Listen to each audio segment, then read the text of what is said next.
అర్జున్ రెడ్డి కిటికీ దగ్గర నిలబడి కురుస్తున్న వర్షాన్ని చూస్తున్నాడు. అతని ఆలోచనలు మీరా నాయర్ జ్ఞాపకాలతో నిండిపోయాయి. ఆమె నవ్వు అతని మనసులో మారుమోగుతుంది. మీరా నాయర్ దేవాలయంలో దీపం వెలిగిస్తూ దిక్సూచి కోసం ప్రార్థనలు చేస్తోంది. అగరబత్తి వాసన గాలిలో కలిసిపోయి గుడిగంటల శబ్దాలతో మమేకమైంది. అర్జున్ మరియు మీరా ఒక స్నేహితుడి పెళ్లిలో కలుసుకున్నారు. వారి కళ్ళు ఒకరినొకరు చూసి తడిచిపోయాయి.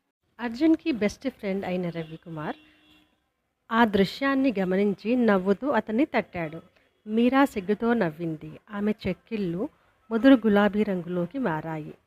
అర్జున్ మీరా దగ్గరకు వెళ్ళాడు. అతని గుండె వేగంగా కొట్టుకోసాగింది. వారు గంటల తరబడి మాట్లాడారు. ప్రపంచం గురించి మర్చిపోయారు. వారు నక్షత్రాల కింద కలిసి నడుస్తుండగా చంద్రుడు ప్రకాశంగా మెరుస్తూ ఉన్నాడు. కార్తీక్ అయ్యర్ దూరం నుండి వారిని చూస్తూ ఒక చిన్న నవ్వు నవ్వాడు. మరుసటి రోజు అర్జున్కి మీరా నుండి ఒక నోటు వచ్చింది. ఆమె హస్తలేఖ అందంగా ప్రవాహంగా ఉంది.